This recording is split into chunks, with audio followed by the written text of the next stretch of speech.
ನಮಸ್ತೆ ಸ್ನೇಹಿತರೆ, ಜಾಗತಿಕ ಪ್ರಪಂಚಕ್ಕೆ ನಿಮಗೆಲ್ಲ ಸ್ವಾಗತ.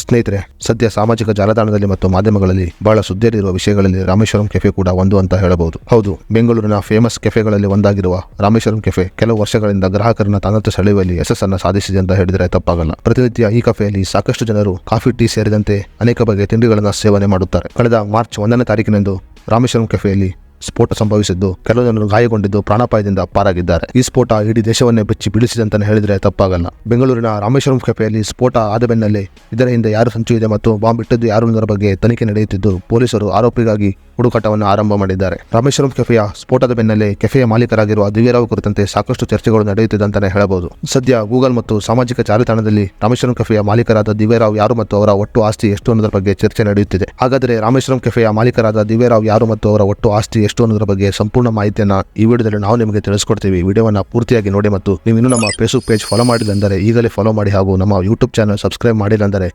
ಈಗಲೇ ಸಬ್ಸ್ಕ್ರೈಬ್ ಮಾಡಿ. ಸ್ನೇಹಿತರೆ, ಬೆಂಗಳೂರಿನ ರಾಮೇಶ್ವರಂ ಕೆಫೆ ಎಂದರೆ ಸಾಕು ಬೆಂಗಳೂರಿನ ಫುಡ್ ಲವರ್ಸ್ಗೆ ನೆನಪಾಗುವುದು ಗೀಪುಡಿ ಇಡ್ಲಿ ಮತ್ತು ಗೀಪುಡಿ ಮಸಾಲ ದೋಸೆ ಮತ್ತು ಈರುಳ್ಳಿ ದೋಸೆ ಅಂತ ಹೇಳಿದರೆ ತಪ್ಪಾಗಲ್ಲ. ಸಾಕಷ್ಟು ಅಭಿಮಾನಿಗಳನ್ನ ಗಳಿಸಿಕೊಂಡಿರುವ ಈ ರಾಮೇಶ್ವರಂ ಕೆಫೆಯಲ್ಲಿ ತಯಾರಿಸುವ ಕೆಲವು ಖಾದ್ಯಗಳು ಆಹಾರ ಪ್ರಿಯರ ಬಾಯಲ್ಲಿ ನೀರನ್ನು ತರಿಸುತ್ತದೆ ಅಂತಾನೆ ಹೇಳಬಹುದು. ಸ್ನೇಹಿತರೆ, ಈ ರಾಮೇಶ್ವರಂ ಕೆಫೆ ಬೆಂಗಳೂರಿನಲ್ಲಿ ತಲೆ ಎತ್ತಿದ್ದು 3 ವರ್ಷಗಳ ಹಿಂದೆ, ಅಂದರೆ 2021ರಲ್ಲಿ. ಕಳೆದ 3 ವರ್ಷಗಳಲ್ಲಿ ಶುಚಿ ಮತ್ತು ರುಚಿಯ ಮೂಲಕ ಬೆಂಗಳೂರಿನ ಜನರನ್ನ ತನ್ನತ್ತ ಸೆಳೆಯುವಲ್ಲಿ ರಾಮೇಶ್ವರಂ ಕೆಫೆ ಯಶಸ್ಸನ್ನು ಸಾಧಿಸಿದೆ ಅಂತಾನೆ ಹೇಳಬಹುದು. 3 ವರ್ಷಗಳ ಹಿಂದೆ ಚಿಕ್ಕ ಜಾಗದಲ್ಲಿ ಶುರುವಾದ ಈ ರಾಮೇಶ್ವರಂ ಕೆಫೆ ಇಂದು ಕೋಟಿ ಬಿಸಿನೆಸ್ ಮಾಡುತ್ತಿದೆ. ಈ ರಾಮೇಶ್ವರಂ ಕೆಫೆಯಲ್ಲಿ ತಿಂಡಿಯನ್ನು ಸೇವನೆ ಮಾಡಬೇಕು ಎಂದರೆ ಕನಿಷ್ಠವಾಗಿ 30 ನಿಮಿಷ ಕಾಯಲೇಬೇಕು, ಅಷ್ಟರ ಮಟ್ಟಿಗೆ ರಶ್ ಇರುತ್ತದೆ. ಸ್ನೇಹಿತರೆ, ಬೆಂಗಳೂರಿನಲ್ಲಿ ರಾಮೇಶ್ವರಂ ಕೆಫೆಯನ್ನು ಆರಂಭಿಸಿದವರು ದಿವ್ಯರಾವ್ ಮತ್ತು ರಾಘವೇಂದ್ರ ರಾವ್. ಮೂಲತಃ ಮೆಕ್ಯಾನಿಕಲ್ ಇಂಜಿನಿಯರ್ ಆಗಿದ್ದ ರಾಘವೇಂದ್ರ ರಾವ್ ಅವರಿಗೆ ಫುಡ್ ಇಂಡಸ್ಟ್ರಿಯಲ್ಲಿ 20 ವರ್ಷಗಳ ಅನುಭವವಿದೆ. ಇತ್ತ ದಿವ್ಯರಾವ್ ಅವರು ಚಾರ್ಟೆಡ್ ಅಕೌಂಟ್ ಆಗಿ ಸೇವೆಯನ್ನು ಸಲ್ಲಿಸಿದವರು ಆಗಿದ್ದಾರೆ. ರಾಘವೇಂದ್ರ ರಾವ್ ಮತ್ತು ದಿವ್ಯರಾವ್ ಕೈಜೋಡಿಸಿ 2021ರಲ್ಲಿ ದಿ ರಾಮೇಶ್ವರಂ ಕೆಫೆ ಆರಂಭ ಮಾಡಿದರು. ಡಾಕ್ಟರ್ ಎಪಿಜೆ ಅಬ್ದುಲ್ ಕಲಾಂ ಅವರ ಮೇಲೆ ದಿವ್ಯರಾವ್ ಮತ್ತು ರಾಘವೇಂದ್ರ ರಾವ್ ಅವರಿಗೆ ವಿಶೇಷವಾದ ಅಭಿಮಾನ.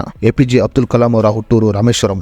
ಹೀಗಾಗಿ ತಮ್ಮ ಕೆಫೆಗೆ ದಿ ರಾಮೇಶ್ವರಂ ಕೆಫೆ ಎಂದು ಹೆಸರನ್ನು ಇಟ್ಟರು ದಿವ್ಯರಾವ್ ಮತ್ತು ರಾಘವೇಂದ್ರ ರಾವ್. ಬೃಹತ್ ಕುಟುಂಬದಲ್ಲಿ ಬೆಳೆದು ಬಂದ ದಿವ್ಯರಾವ್ ಅವರು ಮೂಲತಃ ಮಿಡಲ್ ಕ್ಲಾಸ್ ಹುಡುಗಿ ಅಂತಾನೆ ಹೇಳಬಹುದು. ತಾವು 3ನೇ ತರಗತಿಯಲ್ಲಿ ಓದುತ್ತಿರುವಾಗಲೇ ಫ್ಯಾಮಿಲಿಯಲ್ಲಿನ ಆರ್ಥಿಕ ಬಿಕ್ಕಟ್ಟಿಗೆ ದಿವ್ಯರಾವ್ ಸಾಕ್ಷಿಯಾದರು. ಚೆನ್ನಾಗಿ ಓದಿ ಕುಟುಂಬವನ್ನು ಚೆನ್ನಾಗಿ ನೋಡಿಕೊಳ್ಳಬೇಕು ಎನ್ನುವ ಉದ್ದೇಶದಿಂದ ಸಿಎ ಆಗುವ ಕನಸನ್ನು ಹೊಂದಿದ್ದರು ದಿವ್ಯರಾವ್ ಅವರು. ಪಿಯುಸಿ ಮುಗಿದ ಬಳಿಕ ಸಿಎ ವ್ಯಾಸಂಗ ಮಾಡಿದ ದಿವ್ಯರಾವ್ ಅವರು ಅದನಂತರ ಐಐಎಂ ಅಹಮದಾಬಾದ್ನಲ್ಲಿ ಮ್ಯಾನೇಜ್ಮೆಂಟ್ ಅಂಡ್ ಫೈನಾನ್ಸ್ ಶಿಕ್ಷಣವನ್ನು ಪಡೆಯುತ್ತಾರೆ. ಇದಾದ ನಂತರ ಅಹಮದಾಬಾದ್ನಲ್ಲಿ ಫುಡ್ ಬಿಸಿನೆಸ್ ಬಗ್ಗೆ ಕೇಸ್ ಸ್ಟಡಿ ಮಾಡಿದ ದಿವ್ಯರಾವ್ ಅವರಿಗೆ ರೆಸ್ಟೋರೆಂಟ್ ತೆರೆಯುವ ಮನಸ್ಸು ಬರುತ್ತದೆ. ಒಂದು ರೆಸ್ಟೋರೆಂಟ್ ತೆರೆಯುವ ಕನಸನ್ನು ಹೊಂದಿದ ದಿವ್ಯರಾವ್ ಅವರ ಜೊತೆ ಕೈಜೋಡಿಸಿದ್ದು ರಾಘವೇಂದ್ರ ರಾವ್. ಕೋವಿಡ್ ಸಮಯದಲ್ಲಿ ಪ್ಲಾನ್ ಮಾಡಿ 2021ರಲ್ಲಿ ರಾಮೇಶ್ವರಂ ಕೆಫೆಯನ್ನು ತೆರೆದರು ದಿವ್ಯರಾವ್ ಮತ್ತು ರಾಘವೇಂದ್ರ ರಾವ್. 2021ರಲ್ಲಿ ಇಂದಿರಾನಗರದ ಪುಟ್ಟ ಸ್ಥಳದಲ್ಲಿ ದಿ ರಾಮೇಶ್ವರಂ ಕೆಫೆಯನ್ನು ತೆರೆಯುತ್ತಾರೆ ದಿವ್ಯರಾವ್ ಮತ್ತು ರಾಘವೇಂದ್ರ ರಾವ್. ಸದ್ಯ ಬೆಂಗಳೂರಿನಲ್ಲಿ ಇದರ 4 ಲೇಔಟ್ಗಳಿಗೂ ಮತ್ತು 700ಕ್ಕೂ ಅಧಿಕ ಮಂದಿ ಸಿಬ್ಬಂದಿಗಳು ದಿ ರಾಮೇಶ್ವರಂ ಕೆಫೆಯಲ್ಲಿ ಕೆಲಸವನ್ನ ಮಾಡುತ್ತಿದ್ದಾರೆ. ಭಾರತದ ಕೆಲವು ಕಡೆ ಮತ್ತು ವಿದೇಶಗಳಲ್ಲಿ ದಿ ರಾಮೇಶ್ವರಂ ಕೆಫೆಯನ್ನು ತೆರೆಯಬೇಕು ಎನ್ನುವುದು ಇವರಿಬ್ಬರ ಬಹುದೊಡ್ಡ ಕನಸು ಆಗಿದೆ. ಸದ್ಯ ರಾಮೇಶ್ವರಂ ಕೆಫೆಯಲ್ಲಿ ನಡೆಯಬಾರದ ಘಟನೆ ನಡೆದಿದ್ದು ಗಾಯಗೊಂಡ ಜನರು ಆಸ್ಪತ್ರೆಯಲ್ಲಿ ಚಿಕಿತ್ಸೆಯನ್ನು ಪಡೆಯುತ್ತಿದ್ದಾರೆ. ಸ್ನೇಹಿತರೆ, ಬೆಂಗಳೂರಿನ ರಾಮೇಶ್ವರಂ ಕೆಫೆಯಲ್ಲಿ ನಡೆದಿರುವ ಸ್ಫೋಟದ ಬಗ್ಗೆ ಮತ್ತು ಈ ಕೆಫೆಯ ಮಾಲೀಕರಾಗಿರುವ ದಿವ್ಯರಾವ್ ಬಗ್ಗೆ ನಿಮ್ಮ ಅನಿಸಿಕೆಯನ್ನು ನಮಗೆ ಕಮೆಂಟ್ ಬಾಕ್ಸ್ ನಲ್ಲಿ ತಿಳಿಸಿ. ಮುಂದಿನ ವಿಡಿಯೋ ಜೊತೆ ಮತ್ತೆ ಸಿಗೋಣ.